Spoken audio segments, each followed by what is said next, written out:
yo toda la cocina que hago al final he llegado a la conclusión que siempre encuentro las raíces, ¿no? Yo hago una cocina basada en la tradición, en la temporada, en la tierra en la que vivimos, en el sabor, y lo que hago es un poco pues cambiar lo que yo considero que no está bien o que a mí no me gusta de estas recetas o de estos platos.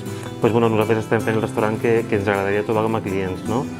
Amb tot, amb la música, amb la cuina, amb els vins, amb el tracte, i pensem pues, això, no? que una altra forma és possible, que intentem demostrar-nos que podem tirar endavant sent 100% nosaltres.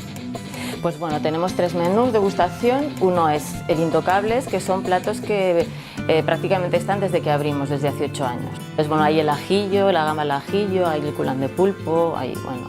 Entonces, bueno, aparte de este menú tenemos el menú de temporada, que es un menú que va cambiando, pues depende, cada 2 meses, una cosa así. Mes y medio, 2 meses, 2 meses y medio, depende.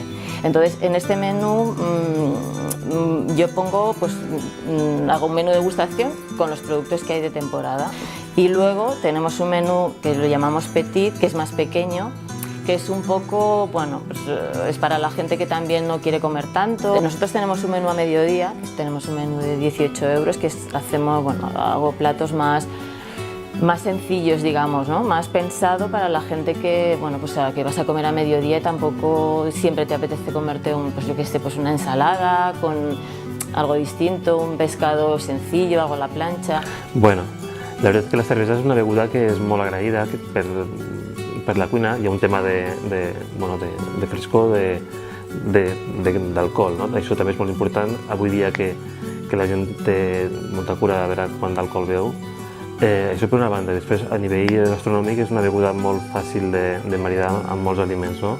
Des d'una cervesa negra amb un plat de carn, nosaltres, per exemple, tenim l'asado de tira de Wagyu, que és la carn tipus Kobe, una carn amb molt de gust. Aquesta, amb una cervesa negra aniria molt bé, i amb una rosa, perfectament, qualsevol entrant, amanides, carns blanques. És una beguda bastant fàcil de maridar. La idea del huerto salió pues porque me gustan mucho las plantas, una satisfacción, ¿no? De algo que tú haces y luego, claro, también pues mejorar la materia prima que tenemos. Les exposicions, bueno, això va ser un accident, van ser Juanjo i Fàtima, dos clients amics que volien que una amiga seva exposés aquí i ens van donar totes les facilitats del món. I així va ser la primera, i a partir d'aquí hem conegut més gent, més artistes que ens ho han dit, en fi, la veritat és que han sigut molt seguides i molt bé. És una forma curiosa també d'apropar-te gent i que la gent vingui. Vam estar 7 anys sense fer i ara portem un i estem molt contents.